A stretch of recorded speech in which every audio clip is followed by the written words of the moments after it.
बिहारी लाल की जय, सनातन धर्म की जय।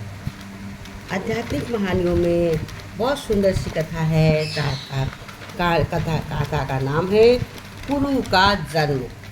कुरुवंश के प्रथम पुरुष का नाम कुरु था। कुरु बड़े प्रतापी और बड़े तेजस्वी थे। उन्हीं के नाम पर कुरुवंश की शाखाएं निकली और विकसित हुई। एक से एक प्रतापी और तेजस्वी वीर कुरुवंश में पैदा हो चुके हैं। पांडवों और कौरवों ने भी कुरुवंश में ही जन्म धारण किया। महाभारत का युद्ध भी कुरुवंशियों में ही हुआ था। किंतु कुरु कौन थे और उनका जन्म किसके द्वारा और किसे हुआ, वेद व्यास जी ने इस पर महाभारत में प्रकाश डाला और यहाँ पर बताते हैं कि वो बड़ी रोचक प्रेरणादायक कहानी है। प्राचीन काल में हस्तिनापुर में एक प्रतापी राजा राज करता था।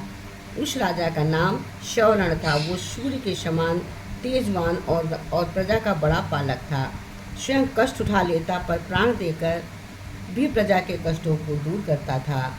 शौरण सूर्यदेव का अनभक्त था। वो दिन प्रतिदिन बड़ी ही श्रद्धा के साथ सूर्यदेव की उपासना किया करता था। जब तक सूर्यदेव की उपासना नहीं कर लेता था, जल का एक भी घूंट कंठ के नीचे नहीं उतारता था। एक दिन शौरण एक पर्वत का आखेट के लिए गया। जब वो हाथ में धनुष बाण लेकर पर्वत के ऊपर आखेट के लिए भ्रमण कर रहा था, तो उसे एक अति सुंदर युवती दिखाई पड़ी। वो युवती सुंदरता के सांचे में ढाली हुई थी। उसके प्रत्येक अंग को विधाता ने बड़ी रुचि के साथ साज संवर कर बनाया था। शौरण ने आज तक ऐसी स्त्री देखने की कल्पना तक नहीं की थी। शौरण स्त्री पर आसक्त हो गया। सब कुछ भूलकर अपने आप को उस पर निछावर कर दिया। वो उसके पास जाकर तृप्त नेत्रों से उसकी ओर देखता हुआ बोला, तवंगी, तुम कौन हो? तुम देवी हो और गंधर्व हो, किसके नदी हो? तुम्हें देखकर मेरा चित्त चंचल हो गया है। तुम्हें मेरे साथ गंधर्व विवाह करके शुभ भोग करो। उस पर युवती से शौरण की बातों को कुछ भी उत्तर नहीं दिया। वो कुछ क्षणों में शौरण की ओर से देखती रही पर अदृश्य हो गई। युवती ने अदृश्य हो जाने पर शौरण अधिक व्याकुल हो गया। वो धनुष बाण फेंक कर उल्टों की भांत विलाप करने लगा। सुंदरी, तुम कहाँ हो चली गई? जिस प्रकार सूर्य के बिना कमल मुरझा जाता है, जिस प्रकार पानी के बिना पौधा सूख जाता, उसी प्रकार तुम्हारे बिना मैं जीवित नहीं रह सकता। तुम्हारे सौंदर्य ने मेरे मन को चुरा लिया है। तुम प्रकट होकर मुझे बताओ कि तुम कौन हो, मैं तुम्हें किस प्रकार पा सकता हूँ। युवती पुनः प्रकट हुई।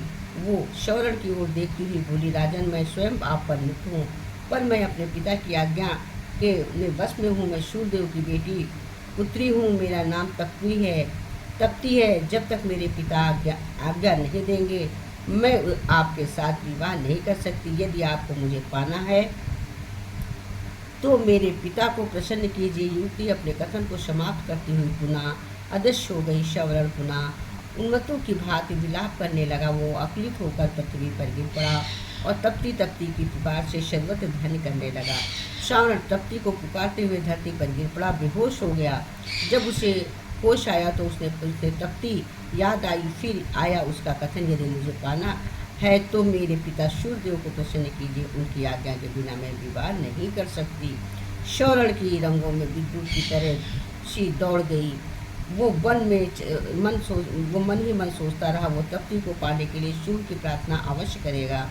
उन्हें प्रसन्न करने के लिए सब कुछ भूल जाएगा। शौरण सूर्यदेव की आराधना करने लग गया। धीरे धीरे सालों बीत गए। शौरण तप करता रहा। आखिर सूर्यदेव के मन में शौरण की प्रतीक्षा लेने का विचार हुआ।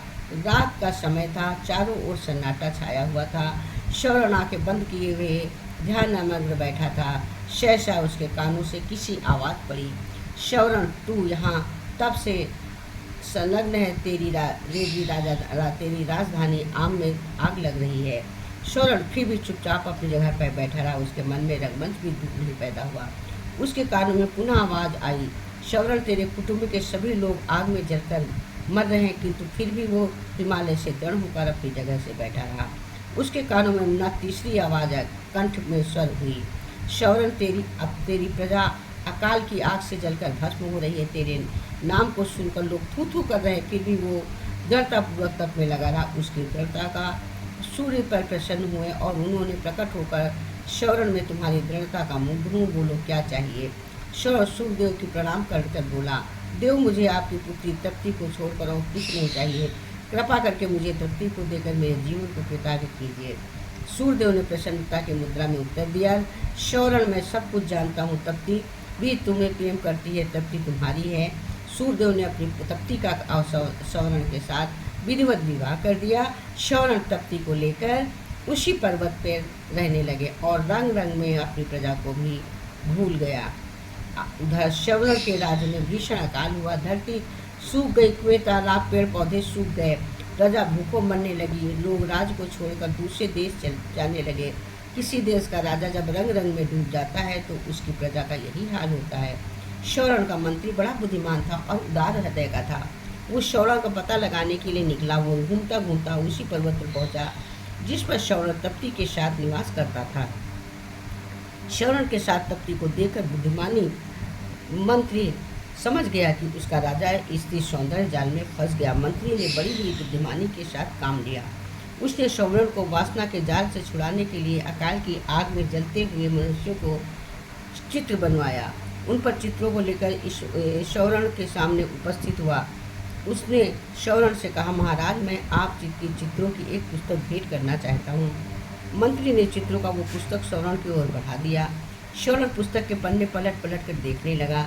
किसी पन्ने में मनुष्य पेड़ों की पत्तियां खा रहे हैं, किसी पन्ने में माताएं अपने बच्चों को कुएं में फेंक रही, किसी पन्ने में भूखे मनुष्य जानवरों को कच्चा मांस खा रहे थे और किसी पन्ने में प्यासे मनुष्य हाथों में कीचड़ चाट रहे हैं। शौरण चित्रों को देखकर गंभीरता से बोला, ये किस राज की प्रजा का दृश्य है? मंत्री ने बहुत धीमे स्वर में प्रसन्नता सर से उत्तर दिया, उस राजा का नाम शौरण है। ये सुनकर शौरण चकित हो गया। वो विस्मय भरी दृष्टि से मंत्री की ओर देखने लगा। मंत्री पुनः अपने ढंग से बोला, मैं सच कह रहा हूँ महाराज, ये आपकी प्रजा का दृश्य है।